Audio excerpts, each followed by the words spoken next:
and myself would like to say how pleased we are to have Lee as our son-in-law.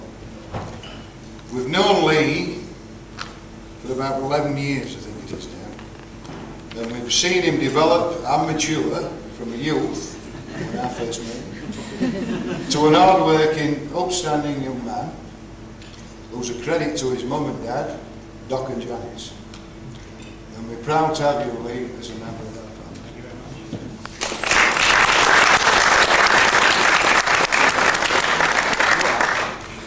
I am.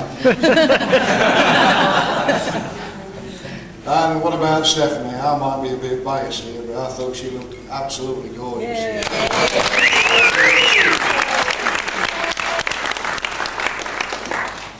Now, it's always a worry for parents as to how their children are going to turn out, particularly through the teenage years. And I'm glad to say that Hazel and myself are extremely proud of how you've turned out, Stephanie. And today, walking you down the aisle to give you away to Lee, I must have been the proudest father in Australia.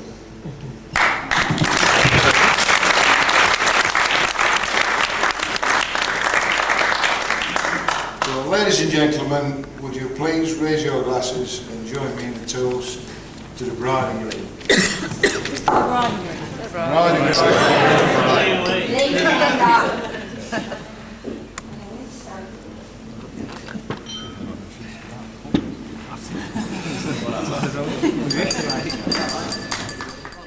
Thanks, Chris. This is sort of a fair few years ago when Lee come down from Lee Creek and we kind of got, become good mates and whatever. And he come down and I said, oh, mate, whack a tie on, we might go to this classy joint.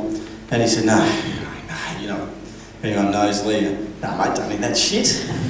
Tie. Anyway, we turn up to this nightclub and I have my tie on and in I go. No, sorry, mate. He goes, what do you mean? You can't come in here and got a tie on. It's $100 shirt, mate, I can come in, you know. You can understand the way Lee handles himself at times. Anyway, I said, oh, what can we do? So back to the car we go, and we're rummaging through the boot and trying to find something. Leroy pulls out a fan belt, whacks it on. I said, oh mate, they're not going to buy that. So he finds the jumper leads. I'll put these on, I'll tuck them down there, they look like a tie. So yeah, right, whatever. Anyway, so we go up there and this bouncer's there. 6'4" and bald head and looking as mean as anything. And I walked in and I said, yeah, we coming down? He goes, and he looked at him and he goes, all right mate, in you come, but don't start anything.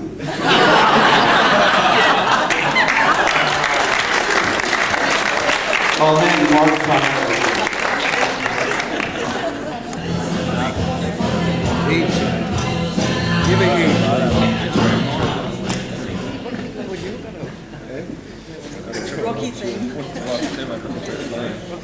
Thank you for those kind words, Tony. I'd just like to start the evening by saying how beautiful my wife looks tonight.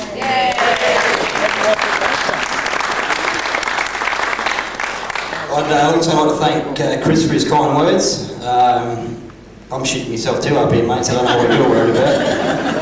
But I'd also like to thank Hazel and Chris, firstly, for coming to Australia. All those many years ago, I think it was 12 years ago, coming up 13. I think I've known Stephanie for about 12 of those years. So, yeah, thank you for bringing your daughter and Christopher out. I'd like to thank my mum and dad. I mean, what can I say? They're the best parents in the world. They've done a bloody good job bringing me up, I think. So, and these other two lads sitting over the other side, who are more like best mates and brothers. To be best man, Pete. The only thing wrong with him is a West Aussie. But we won't hold that against him. Me and Pete met up in the middle of Queensland, working out in the desert. Used to do a fairly few long days and fairly few long nights drinking as well. So we'd talk about a few things, and obviously him being a West Australian and myself being a proud South Aussie, the topic of football and cricket and Lehman versus Langer and all those sort of conversations we go on for a long time. I'd also like to thank Wayne and Brandy for a top week this week. I think they've looked after me pretty well. They got me here in one piece. So it's been a good week. I think we drank Morgan out of rum at one stage and tried to play ball and bowls, I'll be looking for a new partner next time, I know that. We actually got done 40-0 in one game. You and the captain. Just to my brothers, love yous, mate. You know, like I said, you're like best mates, and I love yous. I'd just like to say how beautiful the bridesmaids look tonight, and I'd like you to be upstanding and raise your glasses, and I'd like to propose a toast to the bridesmaids. To the bridesmaids. Everyone drinks all this stuff. Just on the bridesmaids, so you're probably aware, Rachel and Helen have travelled out from England to be part of this special day with Stephanie. It's been a dream of theirs, I think, since they grew up and left, or Stephanie left England. So I'd like to thank you two very much for spending our special day with us.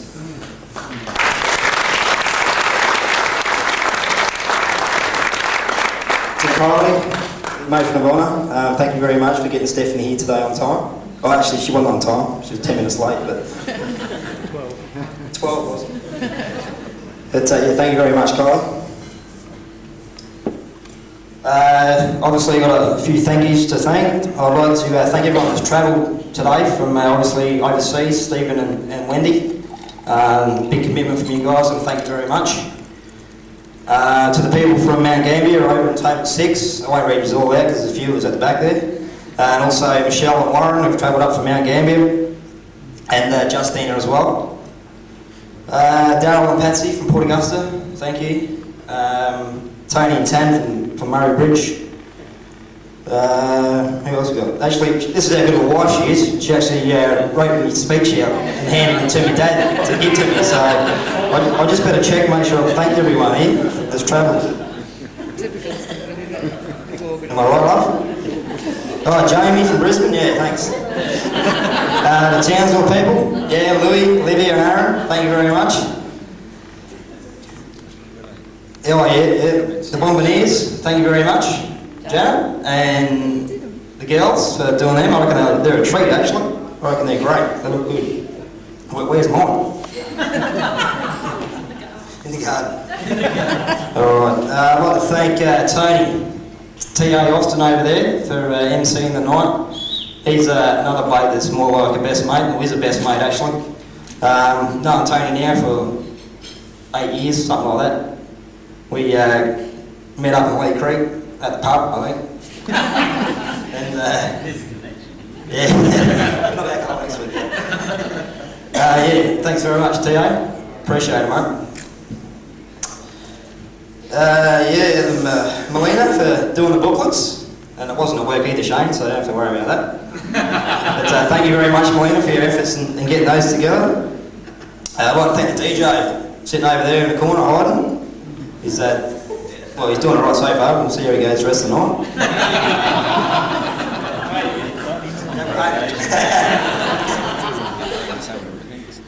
I also want to thank Mrs. Hankey for knocking up the cake.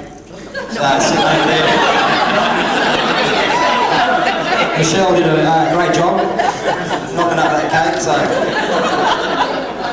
I reckon it looks pretty good. And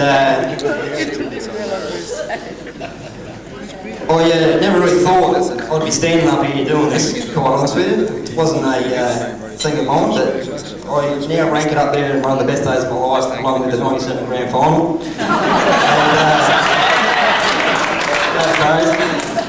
And obviously the birth of my son, or our son Jackson, so it's been a great day. Unfortunately, there's a couple of people that couldn't quite be here tonight. One's Steph's granddad. Unfortunately, couldn't make the trip out from England. But I know their thoughts are with us, and also my granddad, who unfortunately passed away and couldn't make it. Thank you.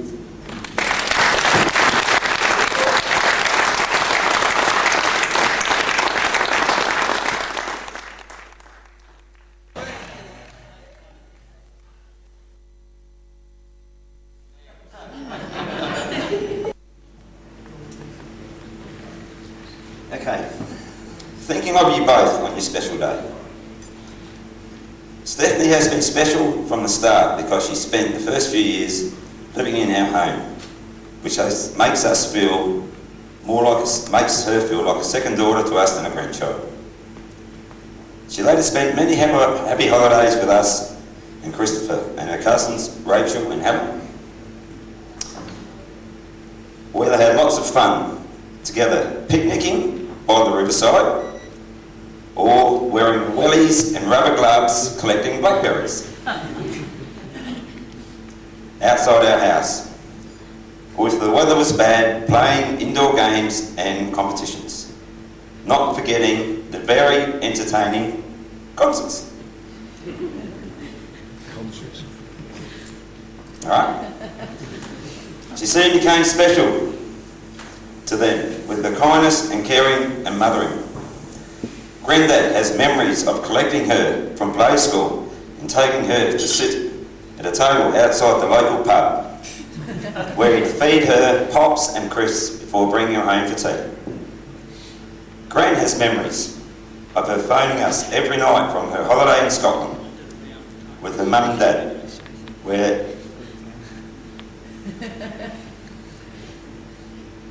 with her greetings as always, here, in brackets, here.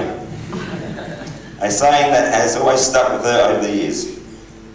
Other memories are of our many outings in the car with her and Christopher when her favourite travelling song was Sorry, meaning whatever will be, will be.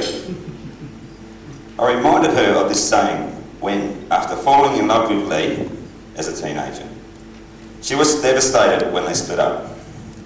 I told her that what had to be would be, and if she was meant to be with Lee, she would eventually be.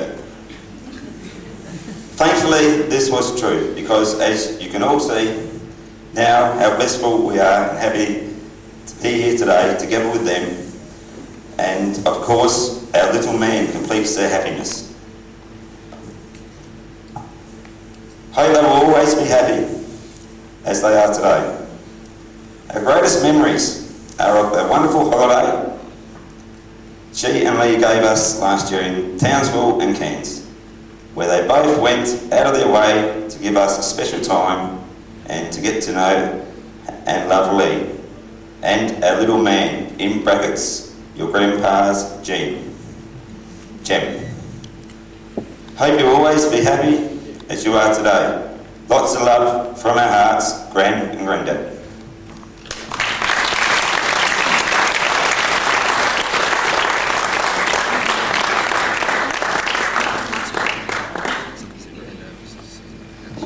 Now, as is tradition at weddings, they normally, all the groomsmen read these out, but Marcus, he's got stuck with it tonight. Do you want me to read some? Yeah, you read some. Oh, let me start with this one. Barossa Winter Resort. Phone 0885362303. That's nice, isn't it? Thanks, Tony. I actually went through therapy before I came here tonight because I had this fear of public speaking.